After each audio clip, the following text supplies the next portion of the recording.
2 ans pour votre client, Steve Amousou. Vous n'êtes pas d'accord avec le procureur spécial? C'est sévère? C'est extrêmement sévère et surtout c'est que cela ne repose sur aucun fondement de droit. Parce que, comme nous l'avons expliqué, les conditions d'interpellation et de mise à disposition de M. Amousou au niveau du parquet spécial de la Cour de répression des infractions économiques et du terrorisme sont illégales.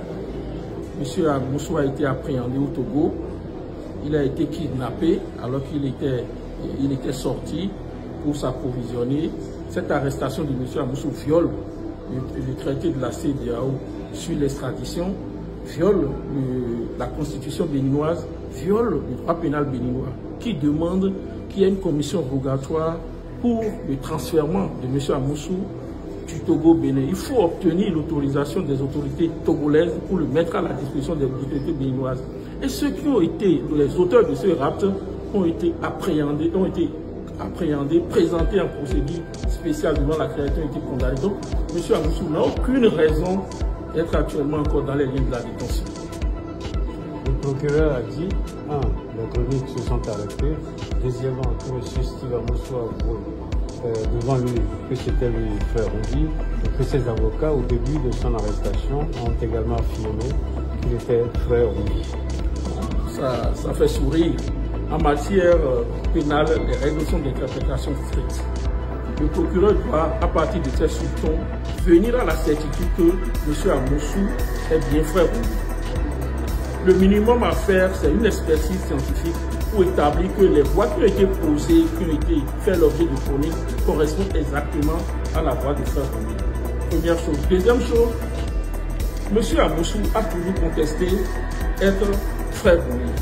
Donc il appartenait au procureur à partir des matériaux à sa disposition, c'est-à-dire rechercher l'ordinateur de M. Amousou, rechercher son portable pour remettre ces outils-là à la police scientifique pour poser l'identité que M. Amousou est bien frère Rumbi. Ce qu'il n'a pas fait, il ne peut pas partir des affirmations.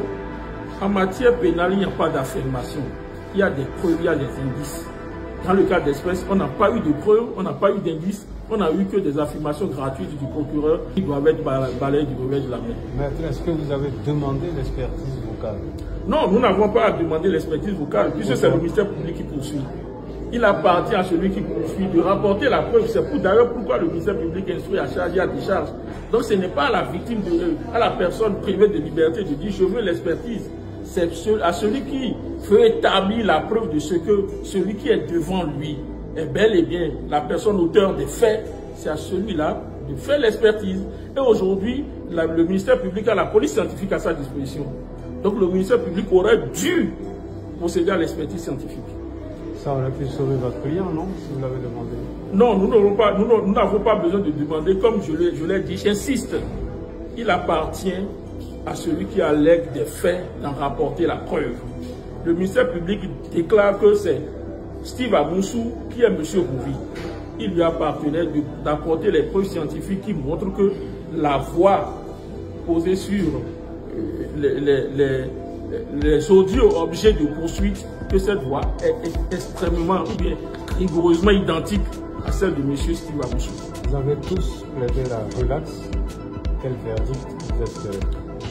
Nous espérons d'abord que la procédure sera annulée parce qu'elle est irrégulière. Parce que n'oublions pas qu'il y a eu jonction de nos exceptions au fond. Donc nous attendons d'abord que la procédure soit annulée, que M. Amousou soit mis en liberté d'office. Et à défaut qu'on le menace purement et simplement parce qu'on n'a pas pu rapporter la preuve de ce qu'il est l'auteur de fait. Après les plaidoiries de la défense constituées d'une demi-douzaine d'avocats, le juge a décidé de rendre son délibéré pour le 26 mai 2025. Les conseils de Steve Amousou ont plaidé la relaxe pure et simple. Pour maître Herman Yenofan, aucune infraction n'est constituée. Il estime que le ministère public n'a apporté aucune preuve démontrant que Steve Amousou est le frère Rumbi. Celui que vous avez devant vous n'est pas frère Rumbi, rendez-lui sa liberté, plaide maître Julien Tobadja. L'avocat ajoute que le procureur accuse sur la base de suppositions.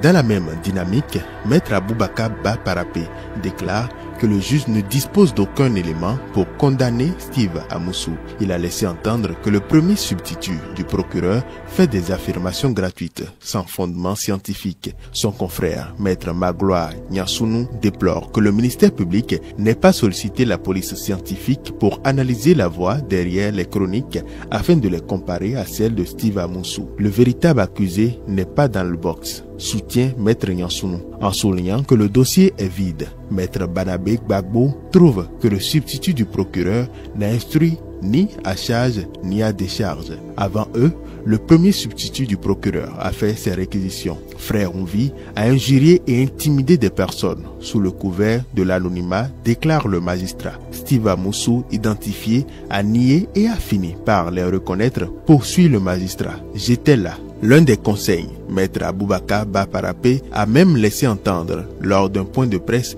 que Steve Amoussou et Frère Onvi constituent la même personne, mentionne le ministère public. Il n'y a plus de chronique de Frère Onvi depuis que Steve Amoussou est en prison, a fait remarquer le premier substitut. Pour lui, l'anonymat a donné à l'auteur des chroniques un sentiment d'impunité.